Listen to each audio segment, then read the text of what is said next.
Welcome to Fast Recaps. Today I'll be talking about a comic science fiction action film called Iron Sky. Spoilers ahead, watch out and take care. In 2018, an American spacecraft named Liberty lands on the moon's surface. After landing, the ship unveils the election campaign poster of the current US president. It has been sponsored by the president to promote her re-election campaign. The spacecraft carries two astronauts named Sanders and James Washington. Sanders' mission is to inspect the surface of the moon for chemicals. As he does, he reports back the presence of helium-3 on the surface. He then wanders off a bit further from their ship and loses connection with the mission control. Sanders is surprised when he comes across a gigantic helium-3 mine with several people working on it. Astronaut James is near their spaceship, waiting for Sanders. Sanders turns around to call him to come to check the mine, but a person wearing a Nazi armband sneaks up behind him and shoots him dead. A shocked James tries to run to his ship, but the person blows up the whole ship, leaving him no way to return home. He falls on the ground and is surrounded by people wearing Nazi armbands. He is then taken somewhere through the well-built roads inside the mining base. The camera zooms out, showing us the swastika-shaped Nazi base. Somewhere else on the moon, a German teacher named Renate Richter teaches a bunch of school children. As they study, we know that the children were born on the moon and have never been to the Earth. Renate teaches the kids to speak in English, claiming that the language will help when they return to the Earth to help humanity. As it turns out, when the Nazis were defeated at the end of World War II, some of them escaped to the dark side of the moon to avoid being killed. The soldiers have since created a colony and have been living on the moon's surface for generations in complete secrecy. The Nazi soldiers bring astronaut James to the Nazi commander Klaus Adler at their base. Adler presents James in front of their leader Wolfgang Kurzfleisch, referred to as Führer by his people. Meanwhile, on Earth, the US president talks about the campaign's failure to her campaign manager. She had chosen James for the mission because he is an African American so that she can gather more African American votes in the coming election. The president demands her manager to do whatever she can to cover up the mishap. Back on the moon, Adler fetches Renate to come and speak to James in English. Adler and Renate seem to be in a relationship. James manages to attack the German soldiers and frees himself from captivity, but is stuck in the base as he doesn't know the way out. He mistakenly knocks out Adler and comes across a surprised Renate near the airlock. Before the woman can say anything, James pulls down a lever thinking it will open the exit, but instead it opens the airlock. Both he and Renate are pulled by air pressure. They somehow manage to get inside and close the airlock quickly. By then, Adler has caught up with James and is furious. He points his gun at the man and is about to shoot him, but stops when James mentions he knows the US president.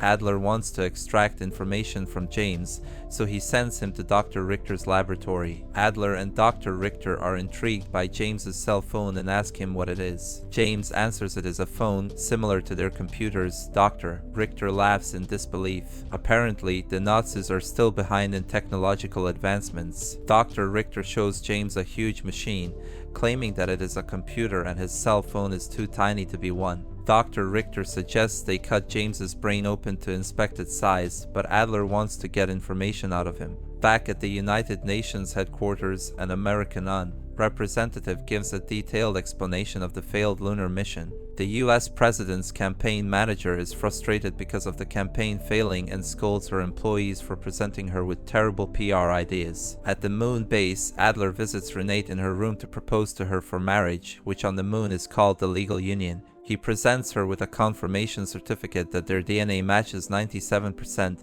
and reveals his wish to produce perfect offspring with her. He wants to be the most powerful in their base and rule the Earth someday. Somewhere else in the base, we get to see the Lunar Nazis project, the battleship Götterdämmerung, which has been under development for 40 years. It is the dream of the Führer Wolfgang Kurzfleisch to complete the battleship. They plan to use the battleship to go back to Earth and conquer it. Dr. Richter finally realizes that the cell phone brought by James has 1,000 times more computing power than all their computers. Dr. Richter connects the phone to the battleship and demonstrates its power to the Führer. Everyone is surprised and impressed when the small cell phone starts the battleship, but soon it stops because the phone is out of battery. Adler asks Führer for permission to visit the Earth and fetch more such cell phones. He believes that someday the Earth will attack them and they will need the power of cell phones on their side. Führer claims that no one who went to the Earth has ever returned, but Adler is adamant that he will. In the following scene, we see James being kept in a room with speakers near him that blast Nazi propaganda at all times. Renee sneaks in and introduces herself to him. She asks him about his skin color as she has never met a dark-skinned person before. She also reveals that Dr. Richter is her father. He has been injecting James's face with a drug to make him look more Aryan. Renate advises James to pretend to be a Nazi or else he will be eliminated soon. Adler then gets ready to leave for the Earth. Before he departs, Dr. Richter presents a now Aryanized James to him. His skin and hair have turned white because of the drugs, and he is now in the Nazi uniform. He, with Adler, Renate, and a guard, leave for the Earth. Their spaceship lands on someone's farm in New York. The owner of the farm shoots one of the guards dead, making the other 3 flee from the place. Adler steals a vehicle from some men and asks James to take him to the US president. James, with no way out, takes them to the president's campaign manager, Vivian. Adler abducts the manager and throws James out of the vehicle since he is of no use to him any longer. Adler then asks Vivian the whereabouts of the president. Renate realizes that Adler's mission is to attack the Earth, which doesn't align with what they had been told. She tries to retaliate, but Adler asks her to recite what she always does to her students. Renate starts saying a monologue about their aim to bring peace and prosperity to the world. Vivian is impressed by Renate's oratory skills and devises a plan to use her to help energize the president's re-election. She then takes the duo to meet the president, who approves of the plan. They start a campaign of Nazi-style propaganda to get the president re-elected and are successful in it. Adler and Renate enjoy themselves on the Earth so much that they forget their mission. Meanwhile, James has been protesting alone on the streets about the Nazis on the moon. Several days pass, and Renate has been working for the president ever since. One day, she meets James, and the two go to a theater to watch a Charlie Chaplin movie. When she comes out of the theater, she realizes that Nazis were actually horrible people. Meanwhile, Vivian has started to gather feelings for Adler as she finds him charismatic. Vivian starts making out with Adler as the two walk into Adler's office. As they make out, Adler tells her of his plan to invade Earth after eliminating Führer,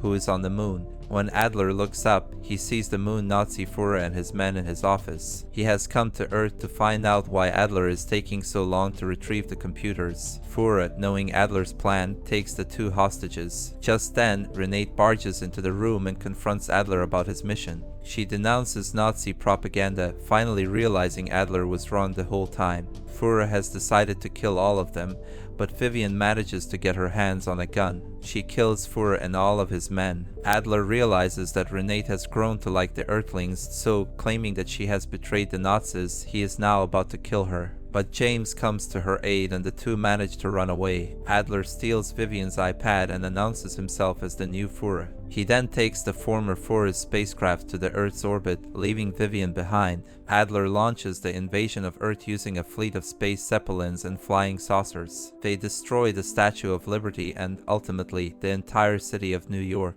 Renate watches the Nazis destroy the US and devises a plan. She wants to go back to the base on the moon to bring the battleship Götterdämmerung and fight the Nazi. The United Nations assembles to discuss the attacks. The American president appoints an American Mars exploration spacecraft, the USS GWB, to fight the Nazi. She appoints Vivian as the commander of the spacecraft, but they soon get overpowered and ask for help from other nations. The spaceships of other countries come to the rescue. Adler returns to the moon after ordering the ships to fight till their last breath. He has brought Vivian's tablet to activate the battleship Götterdämmerung. After all the countries assemble their military, they manage to wipe out the Nazi spaceships. Then, the spaceships make their way towards the moon's base. Adler boards the battleship and gets ready to fight the Space Coalition. Meanwhile, Renate and James sneak into the battleship as well. Renate heads towards the bridge, looking for Adler while James goes to meet Dr. Richter. The human spacecraft arrives at the moon and attacks everyone in the Nazi base. Adler panics as the moon starts to fall and orders his men to start the helium-3 engines. The battleship ventures into the air. Adler then orders for the cannons to be fired, but Earth is on the other side of the moon out of the firing line. To make the Earth stand in the line of fire, Adler bombs parts of the moon. Meanwhile, Renate plays the Nazi anthem, making the Nazi officers perform a salute as she walks towards Führer. James finally manages to disconnect Vivian's tablet, while Renate kills Adler by electrocuting him before he can fire at Earth. Renate and James narrowly escape as the battleship crashes into the moon. The US president congratulates Commander Vivian on their victory, but Vivian mistakenly discloses the presence of large tanks of helium-3 on the moon, and all the UN representatives from different countries hear it. All of them want to claim the tanks as their own, as such a large quantity of helium-3 can supply energy for several years. The UN members get into an argument, and the fleet of spaceships that were working together turn against each other. They begin to launch missiles at each other's spaceships, and chaos ensues again. On the moon's base, Renate walks into her old classroom where the survivors of the base wait for her. She tells them that they can rehabilitate on Earth in peace. She then reunites with Washington,